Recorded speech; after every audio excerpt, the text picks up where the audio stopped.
Alright, hello all you crazy people out there, my name is Dragonite, and I still can't enunciate properly during that introduction. She's left, said Nuki. It's close enough. I never managed to do anything for her. Masaki-chan. In fact, she did something for me. Without her, I wouldn't have known. I wasn't the sort that could be satisfied with a normal, nice girl. Thankfully, I had two other near me, Yuki and Shiro. I wasn't that person running off to Dr. Manaka in panic anymore. I managed to calm myself down and face the facts during this month. Because of my time with Yukari, I knew what I wanted. It was terrible, but true. Are you hungry, Nuki? Do you want to eat before we go home? You're awfully nice today. It's alright if you're not hungry. Yukari is gone, but if you don't mind, I'll be your company. Masaki! Ao yelled from the road behind. She was riding her scooter. Its engine was still running. Come, hurry! Her expression told me it was urgent. There was only a short fence dividing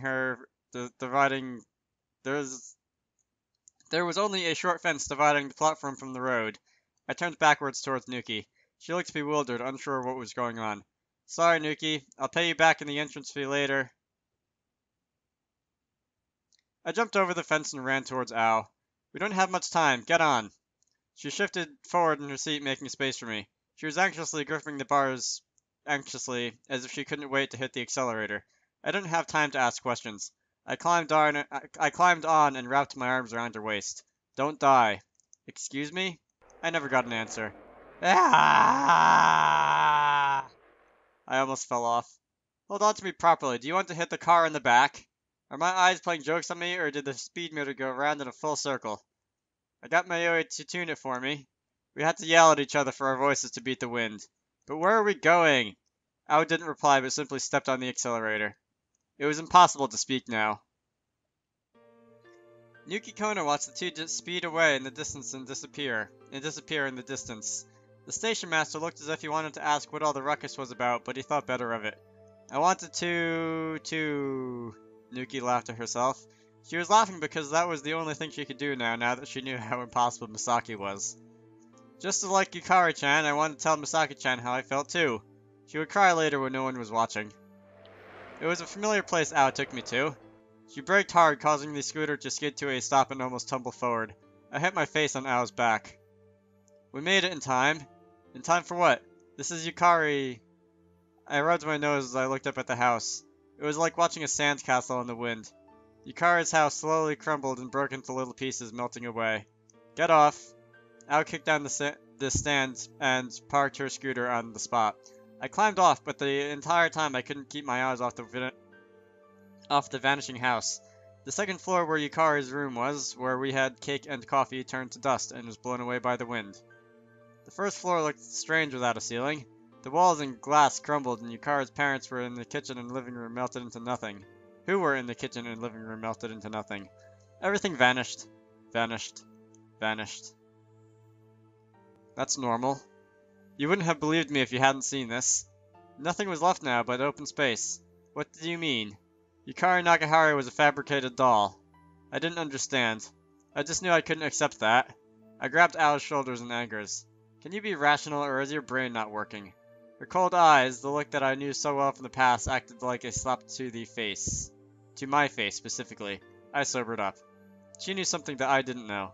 That meant I had to listen to her. What do you mean she's fabricated? Whose doll was she? Yuki and Mother's. They cooperated. Not intentionally.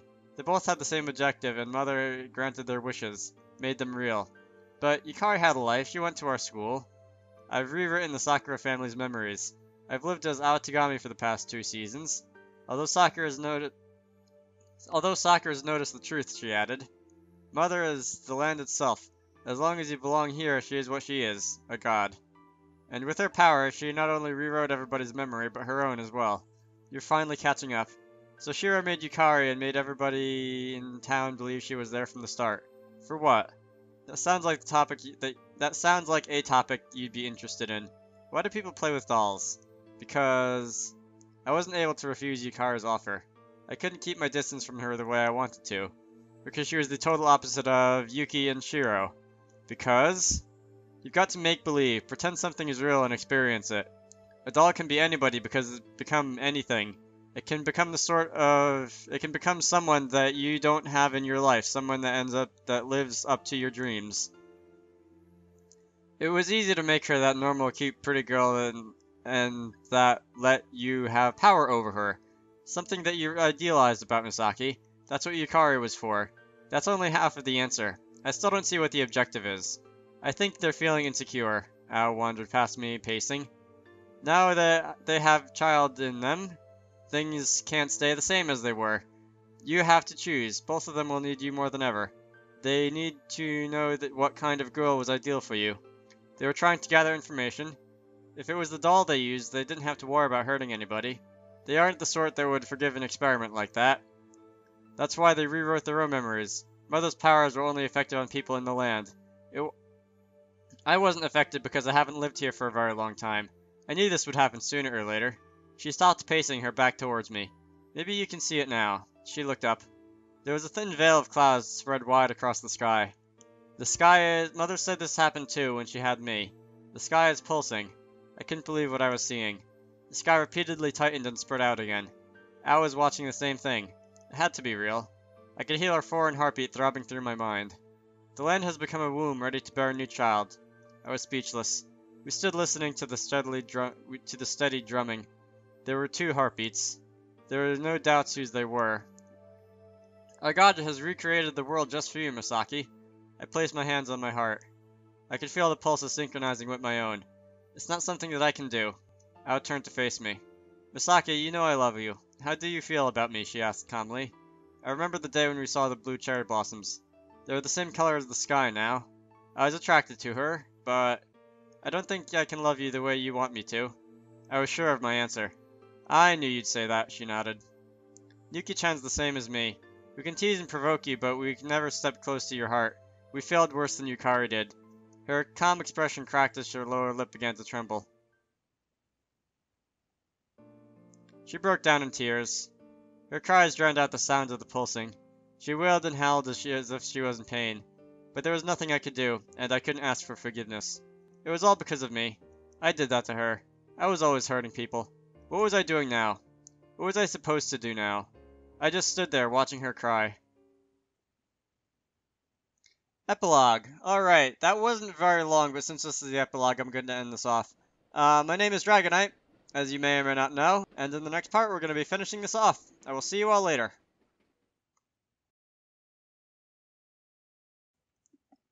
Alright, hello all you crazy people out there, my name is Dragonite, and welcome to the epilogue. Yukari Nakahira stood by the door, her hand still pressed against the glass. The train chugged on, the vibrations causing her feet and her fallen tears to dance by her feet. The other passengers feigned indifference by looking out the window or hiding behind their newspapers. She could hear the wheels squeal as they grated against the railroad tracks. I really don't want to disappear. The train jolted. Outside, a signboard reading Sakashima Town flashed by. A passenger reading a newspaper looked up. Hey, whose bag is that? The girl was gone. They had left Tagami, where Shiro's powers did not reach. The memories of people had of her vanished, as if she never. Wow, Dragonite! The memories the people had of her vanished, as if she never existed before. They looked at the small paper bag left by the door. The passengers looked at each other, wondering if it belonged to any of them. It's nothing dangerous, I hope. One of them stood up and walked towards the bag. Squatting down before it, he turned his back to see if anybody would claim it. Nobody did, so he carefully opened the zipper to see what was inside. What's this? The bag was empty at first glance.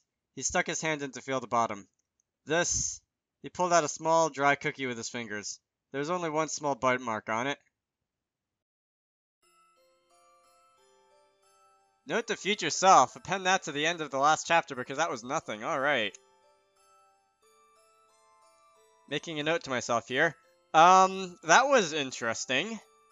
That was way shorter than August was. But that was interesting. That was not the ending I expected. And that's all I'm gonna say for now. I suppose... What is it? Disunion in October is up next. And that sounds...